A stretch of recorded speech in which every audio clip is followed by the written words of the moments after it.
On behalf of the Pueblo Community College administration, staff, faculty, and most importantly, our students, I'd like to formally welcome you to Pueblo Community College. We are especially delighted that you are able to join us today for this very special ceremony commemorating Frank S. Hoag Jr. and his incredible efforts as the founding father of the Ormond Avenue campus, and certainly as the person we acknowledge as being responsible for bringing higher education here to Pueblo Community College. My name is Michael Engel, and I am the chair of the history department here at Pueblo Community College. And as such, I'd like to share just a very brief history of this Ormond campus and Pueblo Community College. As you may have read in the Chieftain this weekend, Frank Hoag Jr. was very committed to higher education from a very young age. Prior to graduating from Centennial High School in 1926, Mr. Hoag was disheartened to understand that so many of his classmates would not have the opportunity to achieve higher education. One, the cost to attend was beyond most means. The other, the closest college was Colorado College, and beyond that was the original CU Boulder campus and Colorado A&M, which later became CSU. And so as Mr. Hoag graduated and went off to college himself, he made it a commitment to this community and to his classmates that when he graduated, he would return and he would go about the process of starting some form of higher education here in Pueblo. True to his word, Mr. Hoag did return to Pueblo, and he set out to gather a group of like-minded community members who would join him to start a college here in Pueblo. Those individuals included Dr. C.N. Caldwell, Mr. A.J. Dooner, Mr. R.D. Landis, Mrs. Roy Hattie Mead, Mrs. Walter O. Margaret Peterson, and Mr. J. Arthur Phelps. They, along with Mr. Hoag, agreed to form the very first institution of higher education, and in June of 1933, Southern Colorado Junior College was formally established. In the fall of 1933, 63, the very first students enrolled in the very first classes, and those first classes were held in the top floor of our Pueblo County Courthouse. Patty, you might find this interesting. The first classes cost $12 for each class, and that was more than enough funding to pay for not only the necessary supplies, but also the administration and instructor salaries. Of that original class in 1935, 17 will graduate with the very first degrees in 1935. And in 1936, that very same group brokered a deal to purchase this land, or actually CF&I donated this land, and we would see the very first building on this beautiful Ormond campus in 1936. And at that time, the college was renamed Pueblo Junior College. In 1961, the college was named Southern Colorado State College, and as you will hear, we went through a series of name changes. In July of 1979, the name was then Pueblo Vocational Community College. And then in July of 1982, the name was changed to Pueblo Community College.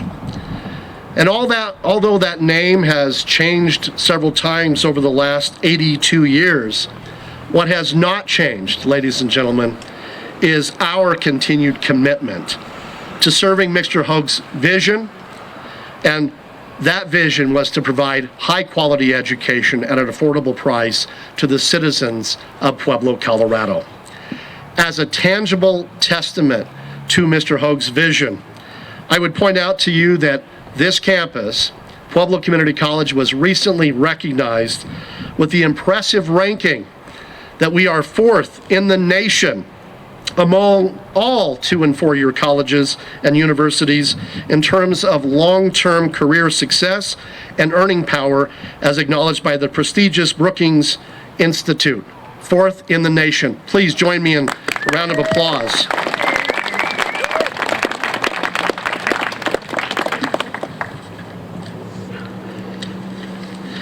And so today, 82 years later, we come together to honor one visionary and 6 community leaders all of whom have played an important role in offering hope for those within our community who are seeking a better place in life.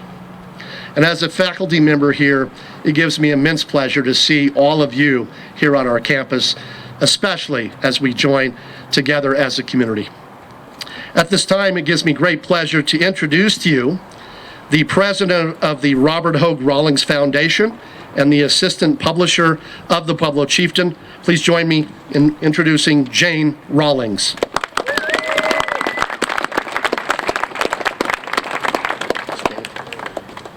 Thank you, Mike.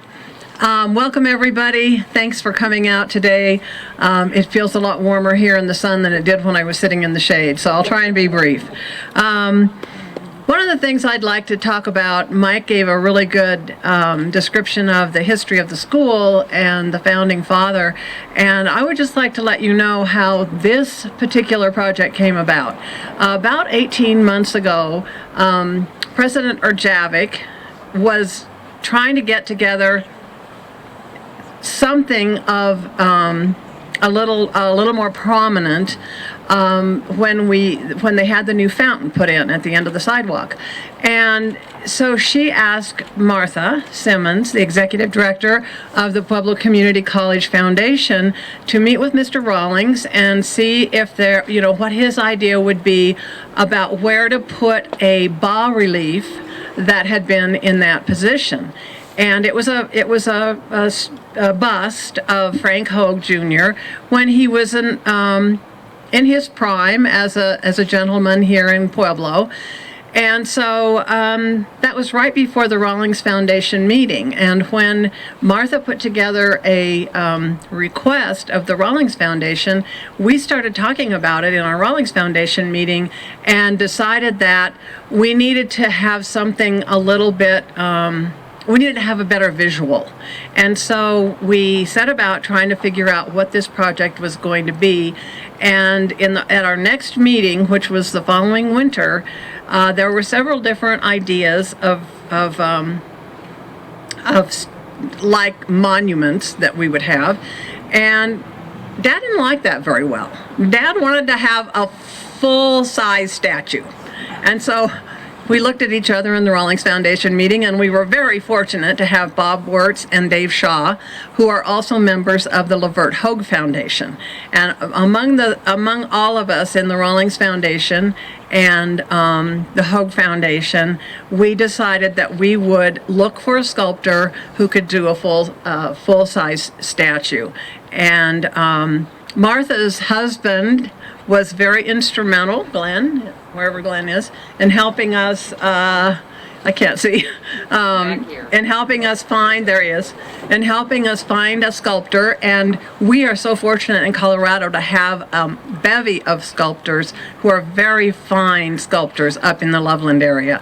And so Sutton Betty came down here and talked to us, and we liked him a lot. We hired him to do this sculpture.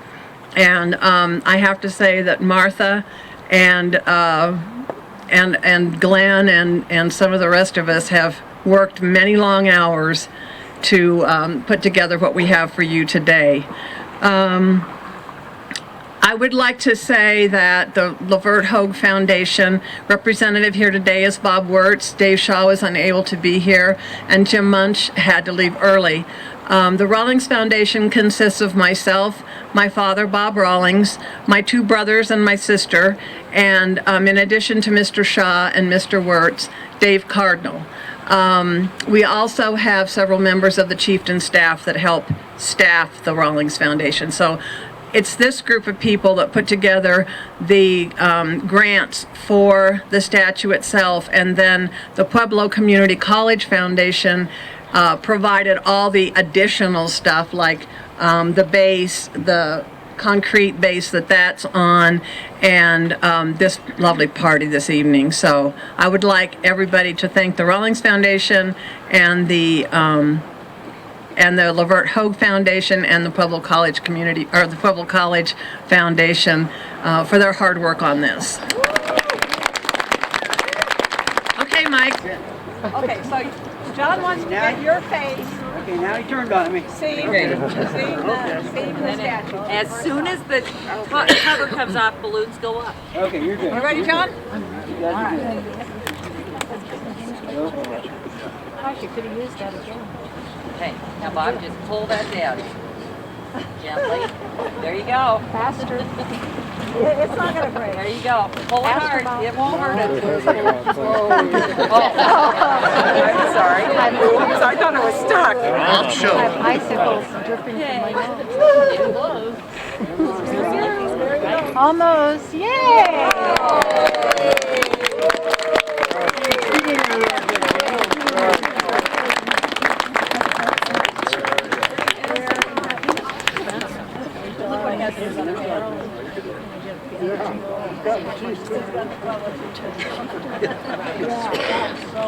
You know, when Mr. Engel was telling the story about Mr. Hoag, one of the things that I think is most impressive is that Mr. Hoag was 25 years old when he had the vision for higher education.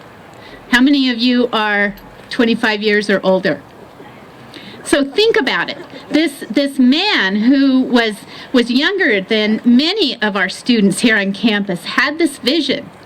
And when we were talking about this tremendous gift, I remember when we took our daughter to Senior Boulder for new student orientation, they take you to the statue of Ralphie. And they say, okay, all you parents, you know why Ralphie's pointing towards the north? Of course, we don't know. And at that time, they said it's to ward off Nebraska. So, in my mind, having Mr. Hoag here is going to become, Mike, part of our new student orientation. And I want every student who steps foot on this campus to hear the story of Mr. Hoag and to be inspired by him, and then for those students to embrace the opportunity for the education that they've been given and afforded. And then, what? Persist and hang in there and graduate and then become productive members of this community, which is truly the vision of Mr. Hoag and I think the Rawlings family, and this is what our future looks like. So on behalf of the students here at Pueblo Community College and all of the students who have had an opportunity to get higher education, whether it's here or at CSU Pueblo or anywhere, this is what it's all about. Young men and women who aspire for greatness. And that greatness is belonging and being productive in the communities that they work and live. So on behalf of all of us, thank you so very much.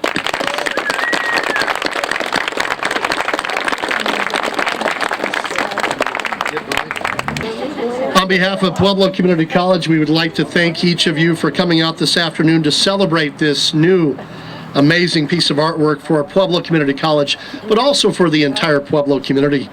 We would also like to invite all of you at this time to go back to the warmth of our Student Center. We have additional treats, we have caroling, and on behalf of Pueblo Community College, we would like to wish each of you the happiest holiday season and a new year filled with health and happiness.